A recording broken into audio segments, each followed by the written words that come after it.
am so privileged to be able to interview the two of you because today we're talking about an organization that saved an organization. And I'm wondering if I could start with you, Sandy, to just talk about what the organization is we're talking about. Well, we're talking about the women who were involved in creating and have been supporting the Columbus Symphony, its current name, for 70 years, which is an amazing thought that here we are and we're sitting in an archive that has really documented what happened from the beginning and how it has grown and how much it's meant to people. Therese, can you give a little bit more detail about the beginning of the orchestra and the importance of it? It was founded pretty much standardly by city fathers around 1941, and it was more or less birthed full grown. They started an orchestra with professional musicians, and they hired a first-class conductor, Eisler Solomon, and then it garnered the support of the Women's Association of the Philharmonic, they were known then, who would try to raise money through various means and support them. I guess in looking through the many scrapbooks that have been out, and this is just a fraction of them, it's very easy to see that there are luncheons and there are lots of people with hats and gloves on, the required fashion mode of the day.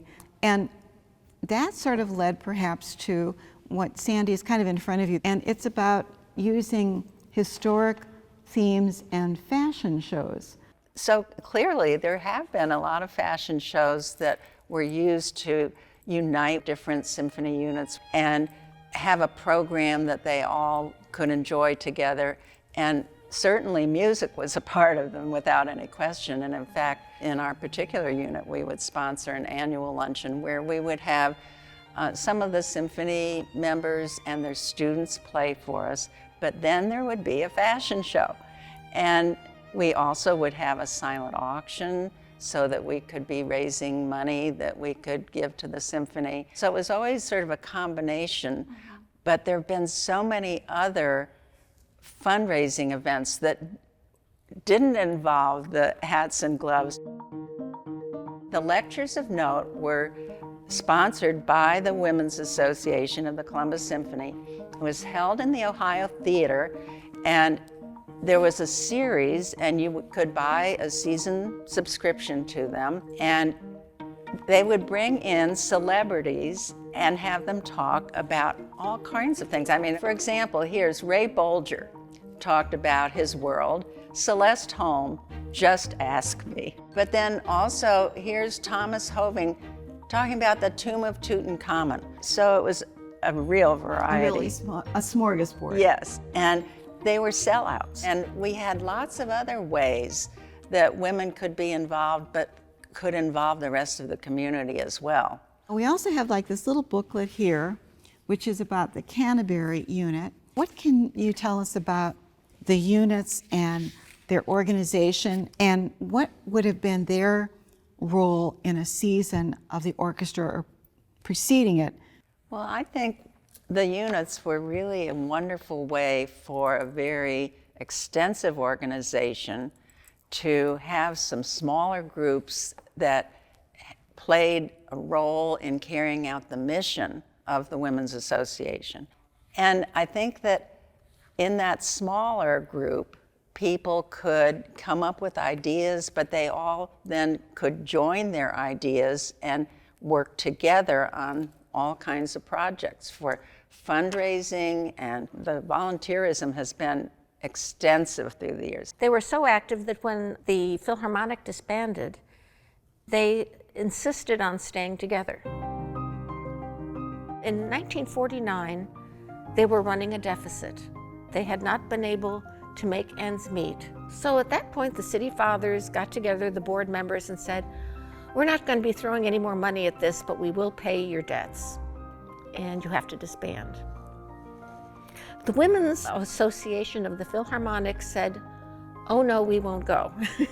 And so they stayed, and for the years of 49, 50, and early 51, they were continuing to have card parties, fashion shows, all the ways that they raised money, but they were donating it towards scholarships for music students.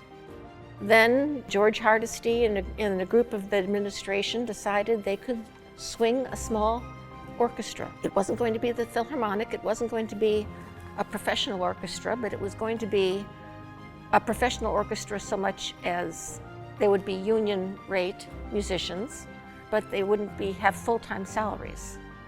So that was how the Columbus Little Symphony was formed. And then there had been a grant from Battelle that was a large sum of money around 1978, I think, and that made them decide to be able to have more full-timers. From that point on, we were a professional orchestra again, after a lapse of maybe 40, 50 years. But by the time we had reached the year 2000, gradually and incrementally, the orchestra that had been recreated as a full-time professional orchestra.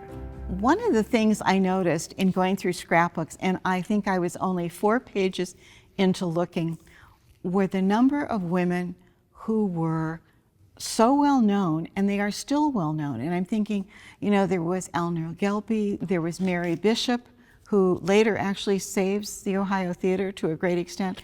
Not just saving the orchestra now we're talking about saving the home for an orchestra. When it became apparent that the Columbus Symphony at Veterans Memorial wasn't going to continue, but at the same time the Ohio Theater was in danger of being razed, it took a lot of effort, but it turned out with a wonderful outcome that the women and men came together and really worked hard to save the Ohio Theater. But there was a big push from the women to make sure that happened. And looking back at all of this, what do you think are the legacies of all of this history and the importance of this group to where we are today and where the symphony hopes to be in the future? I do think that in many ways, the Columbus Symphony may have a unique origin story because generally most of these orchestras were begun by civic-minded city leaders who wanted to have this cultural thing for their community, and often in the way of status. And this orchestra was begun because women dug their heels in and decided, no, the men have failed, we are going to pick it up. We're going to start small and we're going to build it. There's something about women in that day, and there's a persistence. Tenacious. Yes, a tenacious quality of, we want this not for the accolades and not for the glory, but for our children. We want this for a legacy for our city. Very well put. The legacy really is embodied in all of this. You know, music is the heart of so many of people's lives, and now it's really come to mean so much for the whole community to have the kind of variety we have. We have young people's concerts, we have classical music series, we have Picnic at the Pops, and it's a real community gem, a community asset, and we all are the beneficiaries of the history that these women really promoted from the beginning.